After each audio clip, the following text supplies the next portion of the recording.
Hello viewers, Anarkali pattern की इस ज़बरदस्त फिटिंग वाली ब्लाउज़ अगर आप बनाना चाहते हैं तो आज का वीडियो आपके लिए है।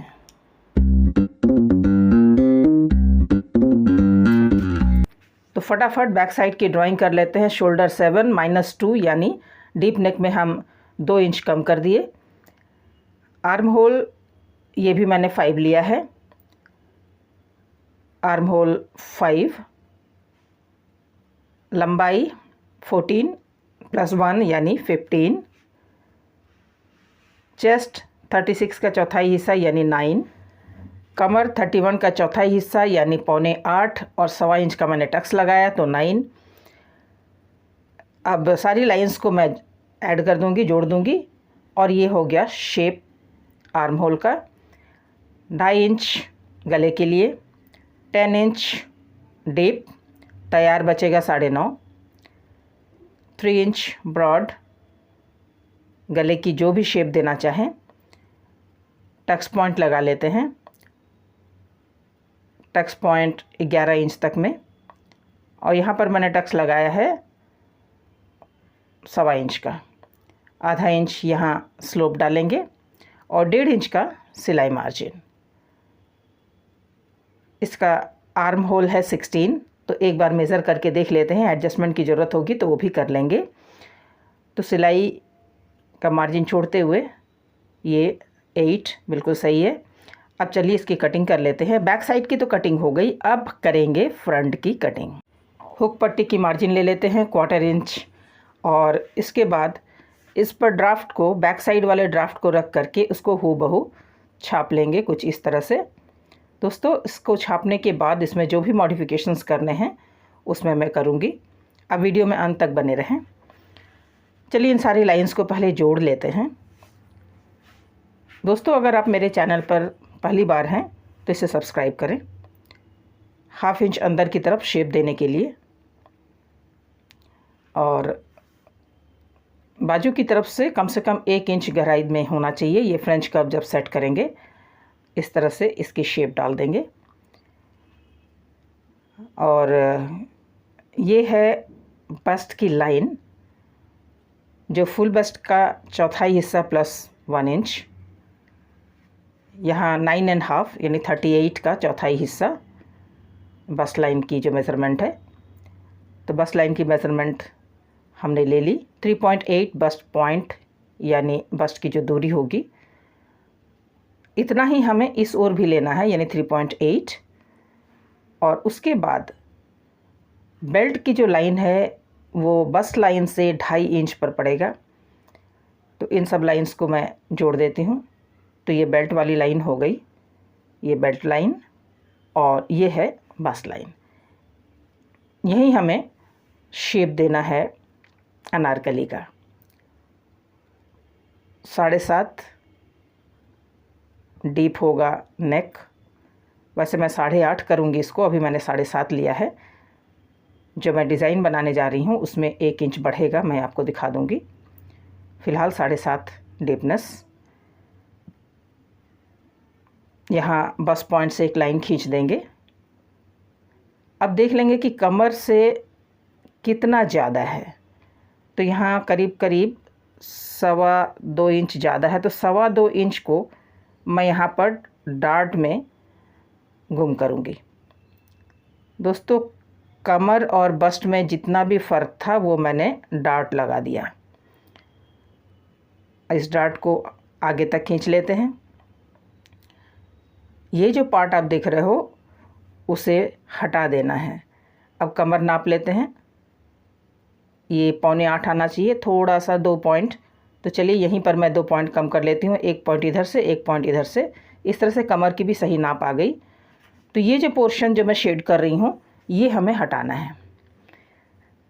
अब इन दोनों का मिड पॉइंट ले लेंगे और इसी मिड पॉइंट से हम एक कर्व खींचेंगे, और यहाँ से आप 2 इंच या 2.5 इंच की दूरी पर यह कर्व को मिला सकते हैं।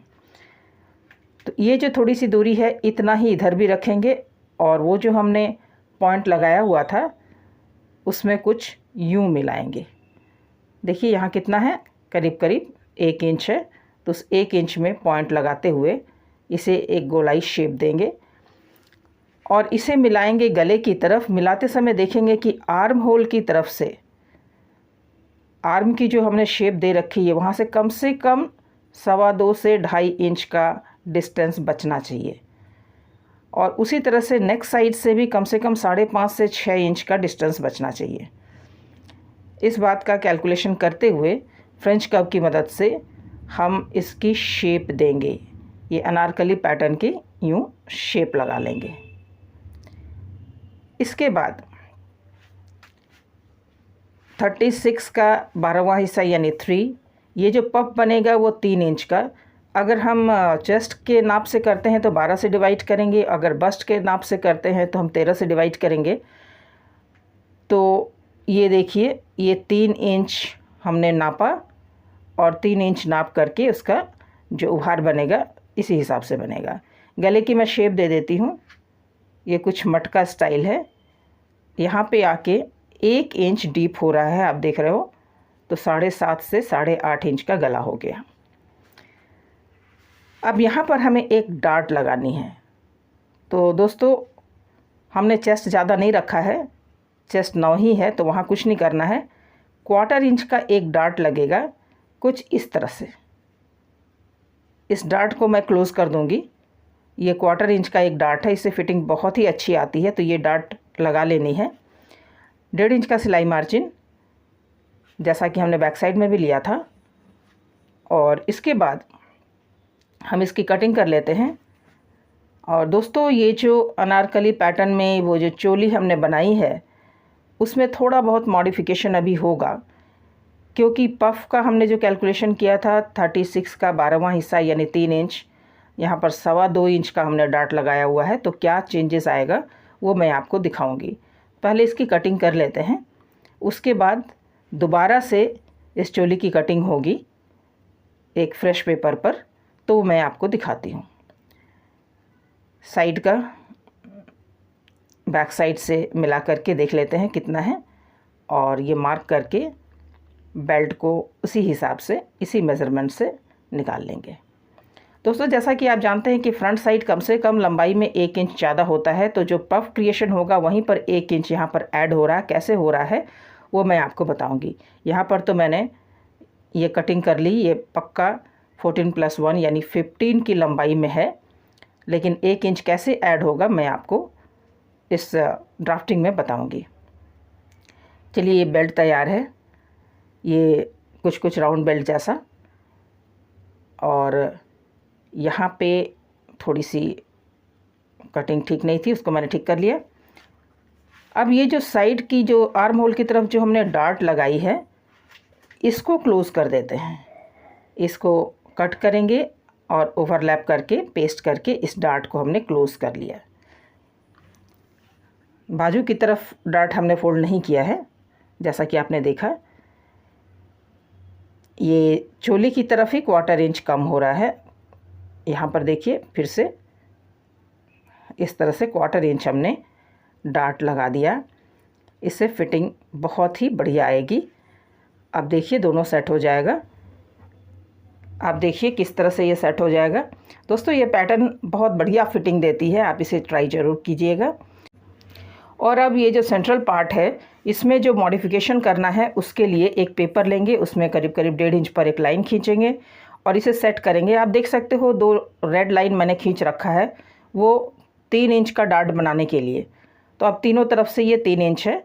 इसको कुछ यूँ सेट करेंगे, लाइन से कम 1/2 इंच ऊँचा, करीब हाफ नहीं, करीब 1/4 इंच। और इसको हम दोबारा इस डार्ट को एक्सटेंड करेंगे, फैला देंगे। आप देख पा रहे हैं जो रेड मैंने लाइन खींचा है और ये सेंट्रल पॉइंट लगा लिया, ये सेंट्रल लाइन है। तो इसको दोबारा खींचती हूँ इस तरह से, इसे भी थोड़ा आगे बढ़ा दिया, इसे भी थोड़ा आगे बढ़ा दिया। इस तरह से थोड़ा सा इसकी जो हाइट है उसमें चेंज आएगा। 3 इंच का हमें पफ क्रिएट करना था। इधर से हम करीब 1/2 इंच लेंगे, 1/2 इंच से 1 पॉइंट कम लेंगे इधर भी, और फिर दोबारा इसे कंस्ट्रक्ट करेंगे कुछ इस तरह से, उस पॉइंट को रखते हुए। आप गले की तरफ हम कोई चेंज नहीं करेंगे हूबहू, लेकिन इधर जो हमने बढ़ाया है 1/2 इंच, यहाँ दूसरी लाइन क्रिएट हो गई और इस ओर भी हम गोलाई इस तरह से कंप्लीट करेंगे। अब देख पा रहे हैं कि ये जो 3 इंच का हमने कोन बनाया था उसमें इसकी सेटिंग मैंने कर दी। तो इस तरह से जो लंबाई है करीब करीब 1.25 इंच बढ़ गया। अब ये फ्रेश इसकी हम कटिंग कर लेंगे और डार्ट कैसे लगानी है वो मैं आपको दिखाती हूँ। ये है बस्ट पॉइंट।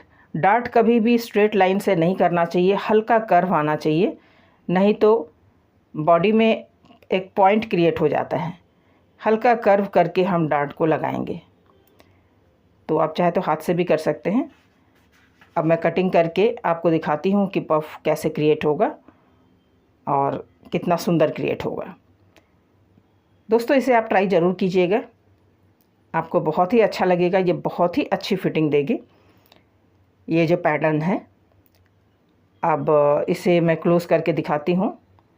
फैब्रिक में बहुत अच्छी तरह से हो जाएगा। ये पेपर है तो यहाँ कर्व लाइन में नहीं मेंटेन कर सकी। अब आप देखेंगे कि इस चोली और बेल्ट के बीच में थोड़ा सा गैप रह जा रहा है। इस गैप को हमें पाटना है, तो वो मैं आपको दिखाती हूँ कि किस तरह से।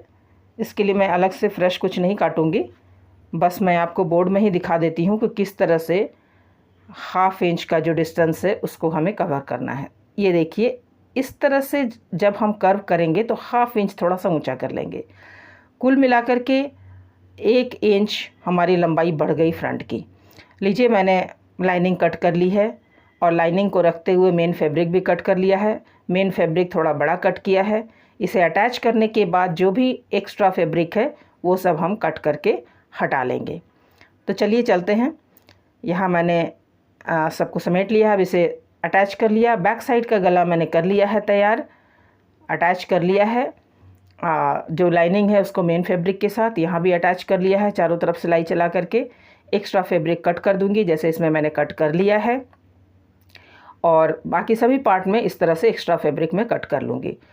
दोस्तों स्टिचिंग मैं फ्रंट का बताने वाली हूँ, बैक साइड की स्टिचिंग आप जानते हो, तो फ्रंट का कैसे करेंगे वो दिखाते हैं। तो ये मैंने एक्स्ट्रा फैब्रिक कट कर लिया, इस तरह से सेट होगा। और ये जो है कटोरी जो बन रही है, इसका प्लीट्स सबसे पहले हम लगाएंगे। और प्लीट्स लगाते समय इस बात का ध्यान रखेंगे कि ये जो कर्व के द्वारा हमने इस लाइन को जोड़ा था, यानी हल्का कर्व होगा, ये स्ट्रेट नहीं खींचेंगे। जैसा कि आप देख सकते हैं मैंने जो मार्क किया है, हल्का कर्व, इससे पैटर्न बहुत ही सुंदर बनता है और कोई भी नोक नहीं निकलता। चलिए दोनों को तैयार कर लेते हैं। तैयार करने के बाद उसको जोड़ना कैसे है वो मैं आपको दिखाती हूँ। जोड़ने में आप लेस का भी इस्तेमाल कर सकते हैं। तो इस तरह से आप देख सकते हैं। इसको कट कर लें।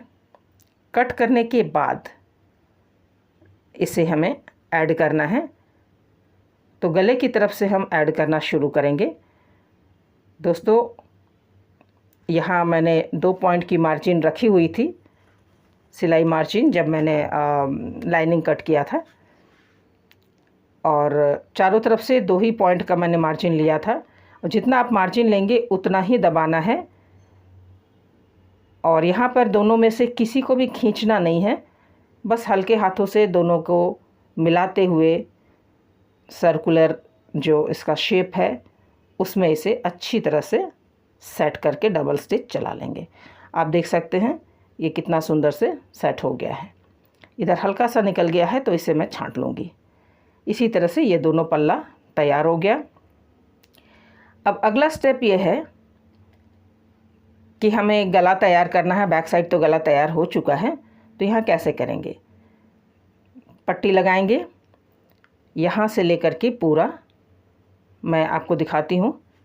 1.25 इंच का मैंने उरेबी पट्टी काट रखी है। इसे डबल फोल्ड कर ले और 1 पॉइंट की दूरी पर सिलाई चलाएं। तो ये सिलाई जो है ये उरेबी पट्टी है, इसलिए ये कर्व में भी बहुत ही अच्छी तरह से सेट हो जाएगी। तो इस तरह से सेट करते हुए 1 से 1.5 पॉइंट की दूरी पर इस तरह से आप पट्टी लगाएं। इस तरह से पट्टी को शोल्डर तक लेकर के जाना है। तो हमने स्टार्ट किया कमर से और शोल्डर तक इस पट्टी को लेकर के जाना है।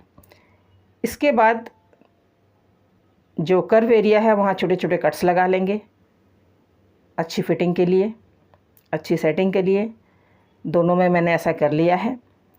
अब ये जो पट्टी है उसे पलटेंगे और पलट करके बिल्कुल किनारे किनारे, यानी जिस तरफ पट्टी है उस तरफ सिलाई को दबाते हुए पट्टी को सेट कर लेंगे।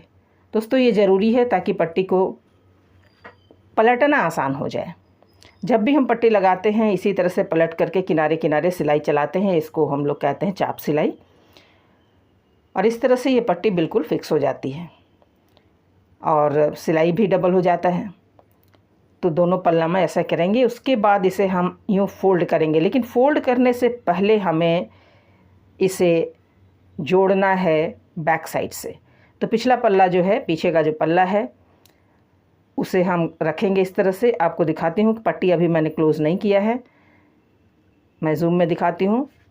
इस तरह से रखेंगे और इसके ऊपर हम इस पट्टी को फोल्ड करते हुए तब शोल्डर को जोड़ेंगे। दोबारा इसे कुछ यूँ रखेंगे और फिर पट्टी को फोल्ड करेंगे। दोस्तों आपको ध्यान होगा कि बैक साइड का मैंने गला बिल्कुल तैयार कर रखा है। जब भी बैक साइड का गला इस तरह से तैयार कर रखें हम पहले से, ये बहुत ज़रूरी है कि पट्टी को इस तरह से फोल्ड करें, इससे सफाई आती है गले में। आप देख सकते हैं अब ये अच्छी तरह से सेट हो गया है। अब रह गया है केवल ऊपर से चाप सिलाई चलाने की। सीधी तरफ से हम चलाएंगे। दोनों शोल्डर मैंने उसी तरह से अटैच कर लिया। अब इसे फोल्ड करते हुए सीधे तरफ से एक पॉइंट की दूरी पर एक किनारे किनारे सिलाई चलाएंगे और उसके बाद एक और सिलाई 2 से 2.5 पॉइंट की दूरी पर चलाएंगे। तो ये पहले ये किनारे वाली सिलाई 1 पॉइंट की दूरी पर इसे पूरी तरह से कमर तक चला लेना है और उसके बाद फिर से 2 या 2.5 पॉइंट की दूरी पर एक और चाप सिलाई, ताकि पट्टी जो है अच्छी तरह से सेट हो जाए और बैक साइड का जो मैंने गला बनाया हुआ है उसके साथ ये पैटर्न मैच हो जाए। इस तरह से सिलाई कंप्लीट हुआ गले का। दोस्तों फ्रंट का कैसे अटैच करना है आपको मैंने दिखाया, आप देख सकते हैं बहुत ही खूबसूरत लग रहा है। और अब है हुक आई की पट्टी। तो हुक आई की पट्टी यूँ मैंने तैयार कर लिया।